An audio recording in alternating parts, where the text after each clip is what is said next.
today we have a guest with us that you have seen numerous times. In fact, you've seen him on stage, on the platform. You've heard him speak. He's been on MidWeek many times, actually. And today we're extremely thankful to have Fred Hagle back with us.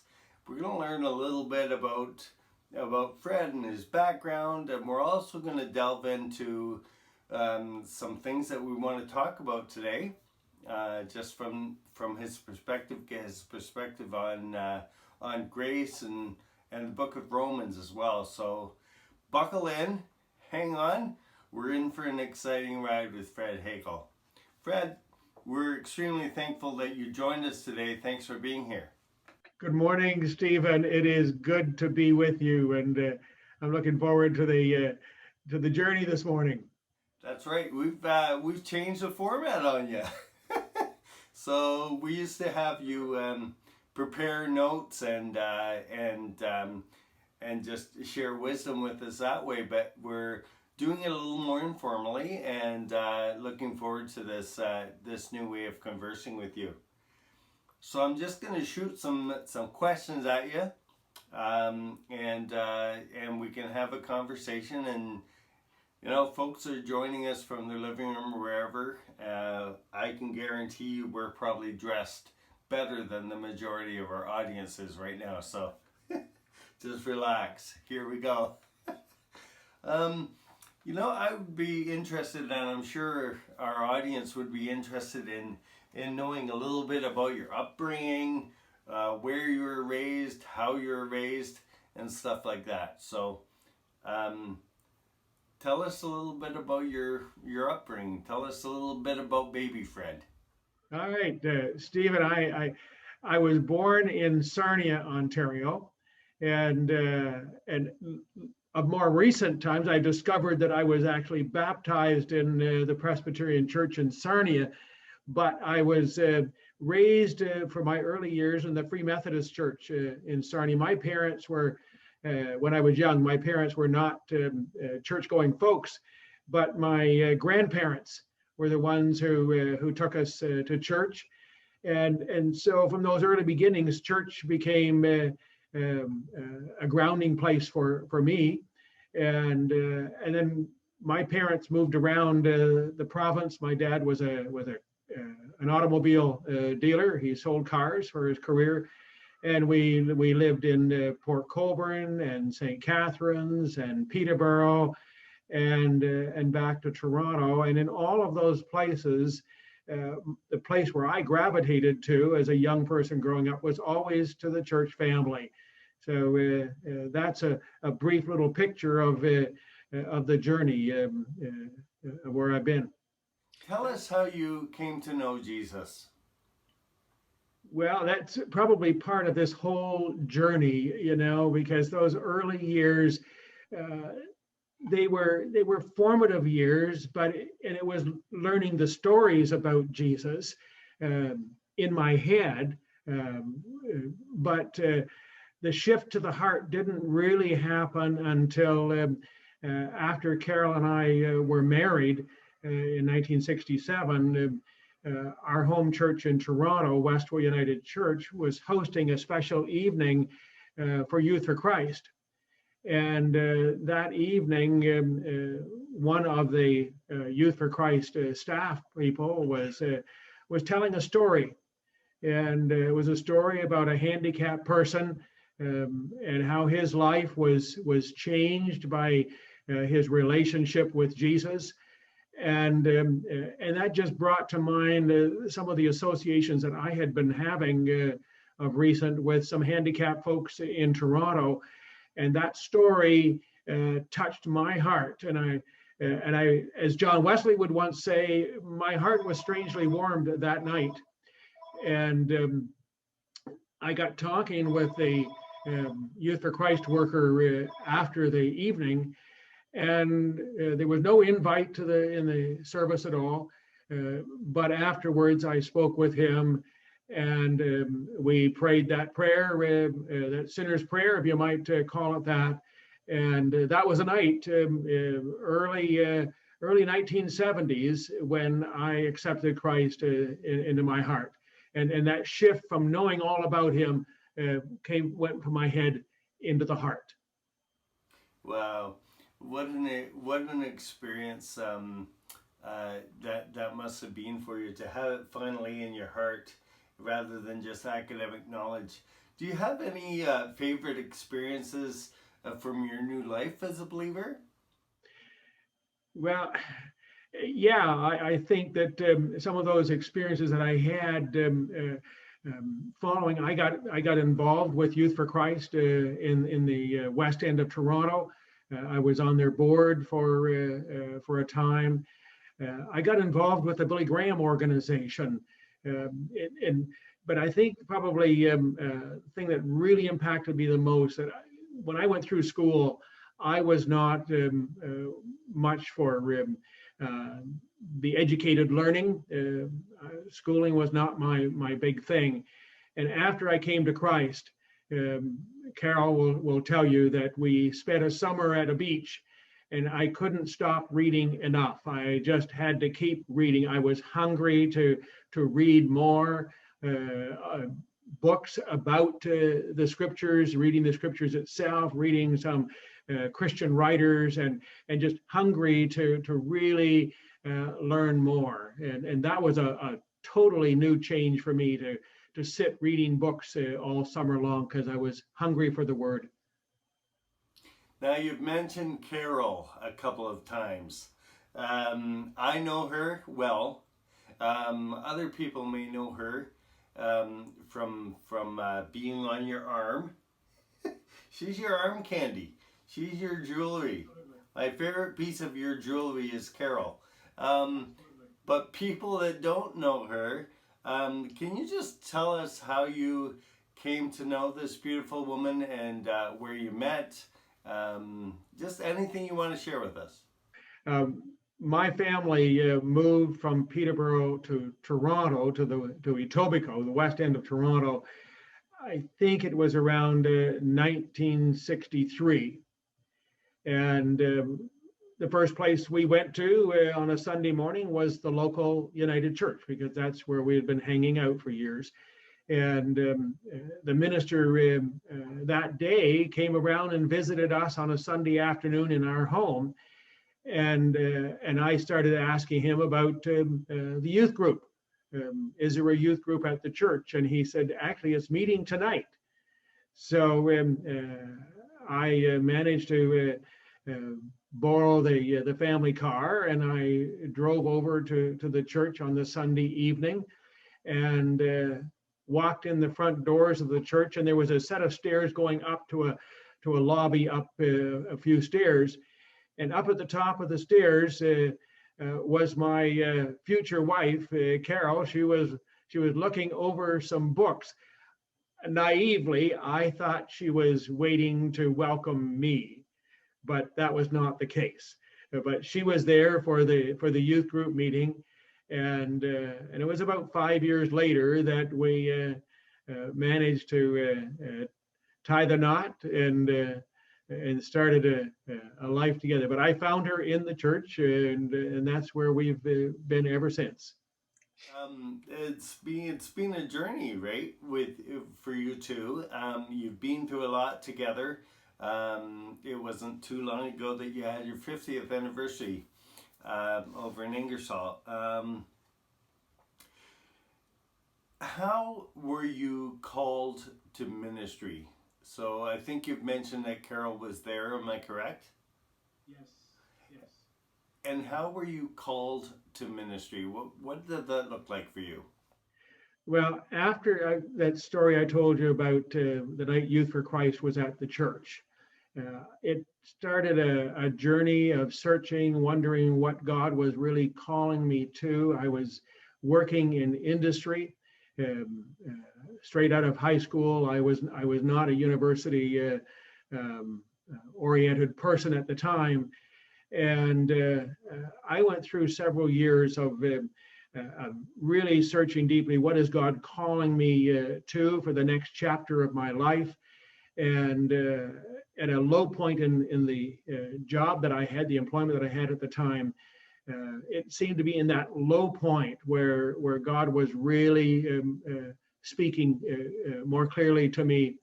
And I remember specifically one evening that we had our minister and his wife out to our home for dinner at Vic and Florence Wood.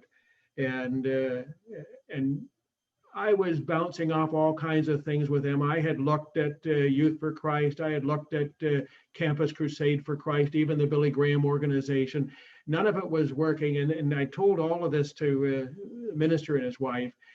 And at the end of the evening, she said to me, "Have you ever thought about ministry in the United Church of Canada?" And that had never crossed my mind at all. And she quoted a scripture verse from Matthew 9:37, which really is my call to ministry, where Jesus said, the wheat fields are white unto harvest, but the laborers are few. And it was that night, and I can't even remember the date of it, but it was in the middle 1970s when I said yes to God, that ministry is the direction for me. And that began a journey of 6 years of university studies, which were, that had to be simply God's grace that put me through there, because I did not have the educational grounding to be a university person, but by grace, I was able to accomplish 3 years at York University and 3 years at Emmanuel College, which was part of University of Toronto, the United Church School. And June 1985, I was ordained to ministry in the United Church. Fred, thank you for answering that challenge. Matthew, thanks for inboarding that and taking that as a challenge, and for allowing God to speak to you through that verse and really launch you into a career as a minister. So that was your calling, I assume, without getting into a lot of details. You and I have had conversations in the past that you've lived in multiple places. So can you count those on one hand, or do you need two hands to count where you've been? I can tell you where we've been. I started my student internship in Rockland, Saskatchewan, in the southern part of Saskatchewan, the Dust Bowl country. After I was ordained, I was settled in Spirit River, Alberta, which is at that time was 6 hours northwest of Edmonton. And I had a 3-point charge there, and then came back to Ontario in 1989 to Drayton and Glen Allen, and I served the church there for 4 years, and then was called to Ayr, which is just south of Kitchener, west of Cambridge, and I was in Ayr for 16 years at Knox United, and again, at a low point in my ministry, a rough time. Things seemed to be going south. God's grace opened a new door, and I moved on to a call at Avondale United in Tillsonburg, and had an absolutely marvelous time in Tillsonburg. It was sort of the cream of the whole 30 years of ministry. Avondale and Tillsonburg was a great finish before retirement. You've shared with me in the past, pre-pandemic, we've had the opportunity to sit down for multiple coffees at Tim Hortons, and you've shared experiences of God's grace, how God has, and you've mentioned it, so I know it's a big part of your life. Just in this interview, you've mentioned it, how God's grace has played out over the last 30 years. Is there maybe one or two experiences that you can share with us today that really illustrate God's gracious presence with you? Yeah, and I think it really has to do with the last two appointments of ministry. The one in Ayr, I was at a very low point in my ministry there. midway, 3/4 of the way through the 16 years. And I was really at the point of packing in ministry completely, of not doing anymore, of walking away from it, and maybe just even walking away from the church. But God had an amazing hand on this, and I had a minister pray with me at the time when I was really low, and encouraged me to press on towards a higher goal. And it wasn't long, and I had a call out of the blue. And this is why I say it's really grace, because I didn't knock on any doors, but it was a call out of the blue that they were looking for someone in Tillsonburg to do something fresh and new. And there was 3 little churches that I was told about, and so I went for interviews, and discovered that this was really where God wanted me to go for the next chapter of my ministry. And it was an exciting time, and I just see that was all grace, because I didn't go seeking it. I think God came after me for that place. And I spent 6 years in Tillsonburg, moving from 3 churches into 1, and it was an exciting time to see what God was doing, and then to be able to finish there. Over the course of the pandemic, obviously you've evolved into an online thing. Your prowess in using Zoom has been lauded, and it's just tremendous again to see God's grace in that. Recently, you've started a study in Romans, and I really want to sit there for a second and talk about that study. What led you to the study of Romans? Well, I was like everybody else, facilitating a life group. I was looking for a topic, for something to do, and I just had that feeling that a lot of people know bits and pieces of Scripture here and there, but at times we haven't really studied a book all the way through.